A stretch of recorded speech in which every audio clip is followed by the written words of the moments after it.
What is up, boyos? Welcome to the Loner Spoiler Cast. Today we're spoiling The Mandalorian Season 1. I'm Jake. I'm joined by The Mandalorian, also known as Nick. How you doing, Nick? Hello. This is the way. Hello. I can bring you in cold, or I can bring you in warm. Let me be one of the side actors in the show. It's over there. Right over fuck you. there. No. You got it all wrong. All right, well, let's get into this. Okay, so we watched The Mandalorian. We both rewatched Season 1 of The Mandalorian because we're going through all the Star Wars live action stuff. And we got to The Mandalorian. And Nick loves this show, and I think it's pretty good. But we talked about this on last week's episode of the Gamescast, and I said the side actors in this show are bad. And I stand by that. I think a lot of the side actors in the show are bad. I think you're wrong. Tell me I think wrong. you're wrong. How am I wrong? You're wrong. You're wrong because you're wrong. Oh, okay. And that's a bad take because most of the side actors are fantastic. All right, let me give you a few examples of like the side actors I dislike. Yeah, okay. What if we just went down the list of the side actors, right? Uh-huh. So in the episode 1, I hate the blue guy. I know that's Bobby Moynihan. I mean, he's barely in it. Which I love Bobby Moynihan, but like I wouldn't even consider him a side actor. He's pretty like goofy and like I don't know. There's so many. Let me break this down though before we continue. You can keep asking me about these actors, but like I think like a lot of the actors were just like given the line like 10 seconds before they said them. And it's always the side actors because I think they just didn't want to give those actors a script because they didn't want to leak it. And so they're getting the lines like 10 seconds before they shoot it, and they get like 2 chances to get it right, and then that's it. And I think that just makes for some really stiff acting at some points. Because it's not when you say side actors, you don't mean supporting right actors. Because it's not like Mandalorian. He's great. It's not like it's not even like Finnick. What's her name? Finnick? Is that her name? That's the chick who she would be. I guess you consider a side actor in this season. She is a side actor in this season, but I thought she was lady. good. I thought she was good. She comes up more later, but I thought she was good. Giancarlo Esposito is great as always, and like there's good stuff like that. What about Quill, dude? Quill's so good. Which one? IG-11 is so good. So Taika Waititi is good. Quill is the guy that's I have spoken. Oh yeah, Nick Nolte, he's really good as well. I think Bill Burr is really good. Yes. In fact, what I will say, Nick, and it's so funny because Chapter 5, Episode 5 is the episode The Gunslinger. I think this guy is the most egregiously worst one. This guy fucking sucks. Okay, the guy that like the Mandalorian like helps him. Okay, he's the only one that I can give you a pass on. That dude fucking sucks. He's terrible. He's just he is the perfect example of just like he was given the line and he's like, it's over there. It is over there. And then when he like turns evil, he's like, I'm evil now. Like I wouldn't have been surprised if he just said that. But then right after that episode, Chapter 6 comes, which I think is the best episode of the whole fucking show. I think all of those side actors are really good. I like every single one of them. I think all of them are really good. So it's not every side actor, but it's a lot of them. I also don't like Gina Carano. I know I think you only say that because she is like a piece of shit online. It could be. I could be biased, but I have a bias on that one. I may be biased. I think she did great. I loved her character in this. The shock trooper. I thought she was fantastic. She's a cool character. I don't think she's that great of an actor in it, but I do like the action scenes with her and like her like putting people in the arm bars and shit. I thought that was really cool. In the chat, hey JFed says Amy Sedaris is great as the repair shop lady, but I'm gonna have to disagree. I love Amy Sedaris. I really love her. I think she's great as Princess Caroline and shit. But like, I think she's a bad actor in this show, dude. She's stiff. She sounds like she's just saying lines. Dude. You are so wrong. She's so good in this one. I love Amy Sedaris in this season and the next season, but we're not talking about the next season. Yeah. I think she's better in the second season, but this season I think she's kind of bad. In fact, I think they brought her back for the second season because people liked her so much in this season. Yeah. But yeah, Oh, and you know who else is amazing in this show is fucking Werner Herzog. I love Herzog. Yeah, he's so fucking good. Such a perfect choice. They just picked him because they're like, oh, this guy has a weird ass voice. Like, he's so Star Wars. Like, he fits in the Star Wars universe perfectly. Mm-hmm. And I love the bait and switch at the end where they kill him at the end and it's actually Giancarlo. Like, that's such a great twist. That even rewatching this, it's like, wow, that was sick. That's a very Star Wars thing to do, right? The bait and switch, even from Star Wars episode, the first one, right? You think Darth Vader is the bad guy, and it's not until you get a hint of it in episode 5, and then you really understand in episode 6 that he's like, the Emperor's the real bad guy. Darth Vader's the lapdog, and it's like, oh, it's kind of the same sort of situation. Yeah. So it's very Star Wars the way they did it in this one. Yeah. I really like Taika Waititi, not particularly just because like his voice and he's funny. Yeah, Taika Waititi, he's funny because he talks weird.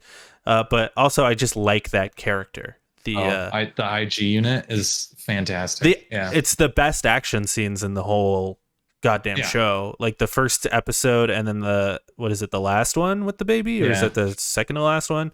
It's the last one where he's like, I am this baby's nurse droid, and he like fucks shit up. It's so good. IG is fantastic. He's a great character. And Richard Ayoade too. I forgot he was fucking in this show. Who's that one? He plays the droid in the prisoner episode. Zero. Yeah, he plays that one, which I really like him too, and it kind of sucks that he's dead because I like to see him back. I really like him as an actor. He's funny. Well, I mean, he's a robot, so he could come back as like a humanoid. You're right. You know. Well, and he could come back as another droid, like the same as another droid, designed droid or whatever. Could be, yeah. Yeah. Ultimately, I think this show is fantastic, though. I really like the use of practical effects mixed with the CG stuff, and the fact that they used CG to make it look like puppets. Like a lot of Baby Yoda is CG, but they made him look like a puppet, even though he's CG. It's genius. It's fucking genius, dude. It is really good. It is very good. I gotta say that Mandalorian is probably my favorite Star Wars IP. You know, it's my favorite version of Star Wars that it is, because down to the different direction even between episodes. Like, you have the same writer, but you give a different director to each episode. It just makes it feel unique, interesting, different every single episode. You don't really know what you're gonna get. Like, you go from like super Western in the first episode where he's literally a bounty hunter and he walks into a bar and just fucking is ripping people in half with doors and, you know, taking bounties and quarries and gunfights and whatnot. And then you get to episode 4 where it's like, maybe he just wants to settle down and live his life, live the best life he can. And it's like, nope, can't do that anymore. We got to keep it rolling. And now he's fucking hunting assassins, you know? I love it. I love all the different directions it goes. I gotta say this, bro. I don't know how the fuck you don't like Cowboy Bebop. Because this show has the same structure as Cowboy Bebop, where it's like, there is an overarching story, but most of the episodes are just kind of one-off adventures. Yeah. I guess it's just Cowboy Bebop didn't go anywhere. It does, though. Right from the start on The Mandalorian. It's like, okay, so we got it going. It just has a mystery box. Like, it just has the J.J. Abrams mystery box. That's all it is. which is What do you mean by that? So, Oh, okay. J.J. Abrams famously has a formula where it's like introduce the mystery box and then flush out the mystery box, and then at the end you reveal what the mystery box is. And that's why every J.J. Abrams movie or show sucks at the end, because it's like he never really has a plan for what the mystery box actually is, just the intrigue of the mystery box. Right. Which is Baby Yoda, which we still don't know what's up with Baby Yoda 2 seasons Well, I don't even think that has anything to do with. I don't think the Mandalorian has anything to do with Baby Yoda. I think Baby Yoda is that mystery box. He is that, that what I forget what it's called. That thing where it's like this moves the story along. That's all it is. Yeah. That's all it does. It builds the characters. I don't think this show has anything to do with Baby Yoda except to grow the Mando. Right. Yeah. He's the mystery box. But I don't think that's I'm not saying it's bad. I'm not saying it's bad. I'm just saying but like you're saying J.J. Abrams doesn't get to the point. I'm like, for me, it doesn't matter what the point is for Yoda. It's like, it's not about Grogu, Baby Yoda, whatever, the child. It's about the relationship between everybody. It's about the people. That is Cowboy Bebop. I don't understand you, dude.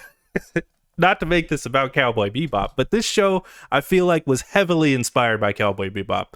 And I stand by that opinion, because this show is a lot like Cowboy Bebop. It has, like you were saying, like where every episode has its own like little flair and style, to the point where it's like he's a bounty hunter, but like he fucks up and kind of has a heart of gold and all that stuff. Ends up helping people he probably shouldn't help, and like that is Cowboy Bebop. Like. Okay. Yeah, that's. I mean, I didn't get too far into Cowboy Bebop before I got bored of it.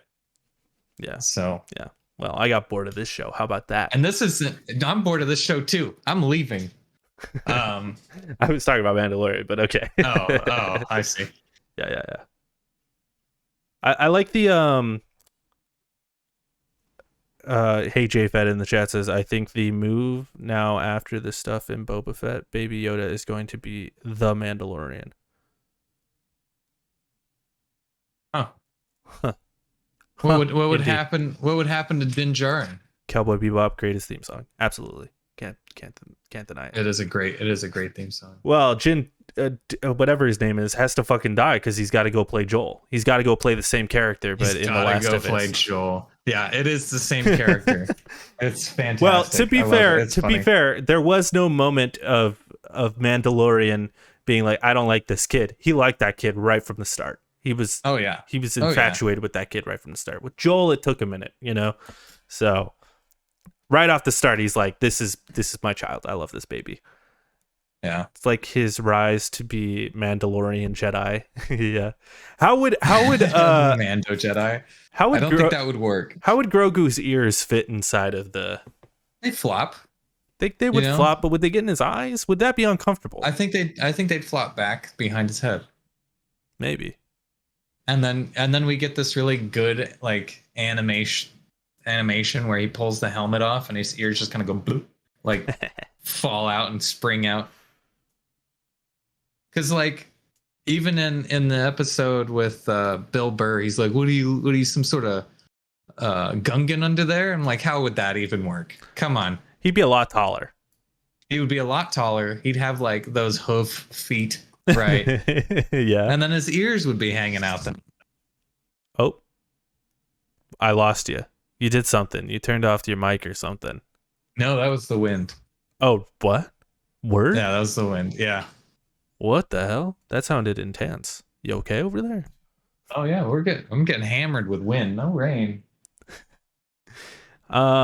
Yeah, I love this show though. I think this was like the last moment for me that I was excited for Star Wars. Like this was like the last show I was like, oh yeah, I gotta watch every episode when it comes out, and because this was before episode 9. This was before Visions though. It was, but even Visions, it's like that was really cool and I was really into it. But like, I don't know, my love for Star Wars isn't what it used to be. Is all I'm saying. Oh man, Like I used to be fucking obsessed to listen to like fucking Star Wars podcasts every week, and it just ain't like that anymore for me. I and don't get me wrong, like I'm still excited to watch Andor, but like I just said, like I haven't even started it yet, and it came out like old me would have been on that shit, you know, day up, true, you know, and true. like, I think Andor might turn you around. I hope so. Although you are more of a fantastical magical powers I sort do of like guy, the magical powers, yeah, and I'm more so on the side of like Andor or Mando, where it's like, don't get me wrong, I really enjoy the fact that nobody in this series really knows what a Jedi is. but this show still has some of that, like, you know, Yeah, it's I mean, Yoda. it's got Yoda holding, or it's got Grogu The holding man up miraculously the heals freaking, somebody. yeah, but there's no laser swords. It's Not literally yet. just, There will be. well, we'll see. Um, I like the groundedness of it with a mystical sort of flair in it, rather than like kind of how episode 4 was, where it was like, yeah, that's a thing. There's one guy who has this ability. He's pretty much the only guy that you'll ever meet that has this ability, because they're so rare and all of them are dead. And then you see two of them fight and you're like, holy shit, these guys are so powerful and they're fighting. But most of the story is just like real grounded stuff, other than, fucking Death Star blowing up a planet. But that's what's missing from this. That's what makes this better than that, I think. Is just the reality of it. I don't personally think one is better than the other. I love The Mandalorian. I think it's really good. I think as long as you're telling a good story with like interesting characters, I'm all in. I do like lightsabers though. That is just something I like. I like lightsabers and I like the Force. I think the Force is important when it comes to Star Wars. It's like you love your comic books. I do. It's my favorite form of entertainment is comic book stuff, superhero stuff. So superheroes. And Star Wars is kind of, Luke Skywalker, he's fucking Doctor Strange, man. He's Doctor Strange with a sword, Yeah. Is there anything you didn't like about the season of Mandalorian other than the supporting actors? Is there anything else? I mean, that's my main issue. It's just some of the supporting actors. I think visually, like this show is none of the Disney shows have come close to looking this good. Like including the Marvel stuff. Like nothing comes close. Yeah. This show has a polish on it. It does. That's covered in like realistic dirt, and it just everything feels lived in. And I think we get a little bit more of that in the second season as well. I will say on a rewatch, it does feel a little like slow-ish, but like it's not really a complaint. It's just, I think that's more just like I've already seen it, so it's like rewatching is kind of you know what's gonna happen next. Yeah. So, but besides that, I love this show. I think it's really good. Yeah. What about you? Any things you don't like? Things I don't like. I don't know, man. I think I like everything. I think I like everything in this show. Yeah. I like getting the background of the Mandalorians a little bit, like getting some of that lore and stuff. That's so cool. I think one of my favorite things about this show is we know none of the characters. That's probably one, like we are just put right into their world. It's like they've been doing this. Yeah. And here we're just inserting you into this timeline. This isn't the start of the Mandalorian. This isn't Din Djarin baby to adult. It's literally just like Cowboy Bebop. Din Djarin's a fucking badass, and he's a bounty hunter, and some shit happens, and here's that story. And I love the fact that he's got all these backstories with every character pretty much. And we don't know, and it builds those characters really well and it folds in on itself really nicely. Yeah, that was something I specifically liked about episode 6, which is the one where they're on the the ship and stuff. Yeah, and it's like that's the prisoner. Yeah, yeah, and like Mandalorian like has a history with this Twi'lek and then like her brother and stuff, and it's like they don't really go into it fully, and it's like that's cool. I like that. They hardly say anything. It's just like you fucked me up, and now I'm gonna fuck you up, and that's the gist of it. That's all we get. Yeah, I saw Tim Schafer, right? If you know video games, you know Tim Schafer. Tim Schafer is the guy who made Psychonauts, and that Jack Black metal game, and he was on a podcast talking about his writing methods, and he said like I go through each character and I do like a history board and like write down like who they are, and it's like this stuff may not come up in the game, but it's just like nice to know who these characters are that I'm writing for. You flesh them out a little bit, and that's what's so good about this show. It's like it's not like these characters just exist within this show. It's like they exist, like they have thoughts and things going on. They have their own agendas. Yeah, and it's fantastic. And you know, we see from season 1 with Bill Burr to season 2 with Bill Burr, we see how like being in this show affects his character in a way that may not have happened if the Mandalorian wasn't there. And I really like that. It's just like these characters were living lives, and now, you know, Din Djarin comes by and it's a completely different life than he had ever thought of. You know, it's crazy. It's so well written with a lot of love and a lot of, you know, references to everything from the past. It is perfect. 10 out of 10. 10 out of 10. Yeah, I'd give it. I know we don't do ratings on the show ever because nobody respects a number. Come on. But if I had to, 10 out of 10. Yeah, I'd give it like a 9. Yeah. 8.5 maybe. Oh, really? 8.5, that low? Just the acting, man. Acting, just the only thing you got in the acting. Bad, yeah. That's worth 1.5 points for the not even supporting characters, just the extra characters in the background. It's not just like the blue guy. Yeah, the blue guy, but also like the blue guy. All right, I'll leave it at 9. All right, give me a break. All right. Did you not like the Jawas and their egg? Their acting could have been better. Their acting, yeah, the Jawas acting could have been better. Grogu could have acted better. Oh yeah. Yeah. I don't think so. They did a fantastic job with that fucking puppet. I'm joking, obviously. Should we rank it? Let's rank it. Let's rank this bad boy. Yeah, let's pull it up. See if I can. There we go. Go live. Bam. Worked out. Can you see this on? I don't know. Whatever. I'll read it. At number 1, we've got episode 5, Empire Strikes. Hold on. What is this, Jake? What are we doing? Okay, this is our live action Star Wars ranking, according to me and the Mandalorian, also known as Nicholas Apon. That is me. At number 1, episode 5, Empire Strikes Back.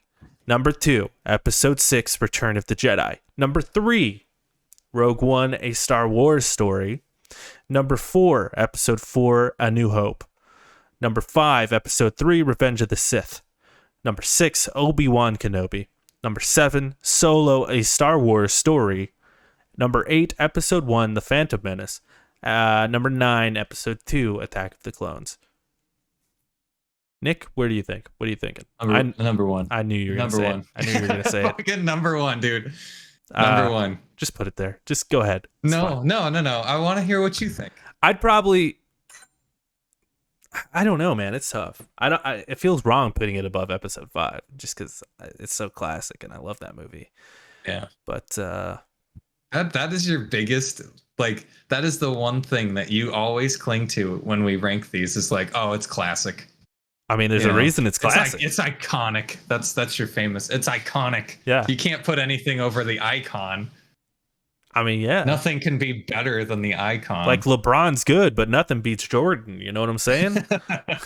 It's different times, man. You gotta move on. Yeah, Jordan's still better though. You know, Yeah, okay. He's like 70 years old now. I And would LeBron say is two. dead. I would say two, but just because I don't want to bust your balls, we could put it at one.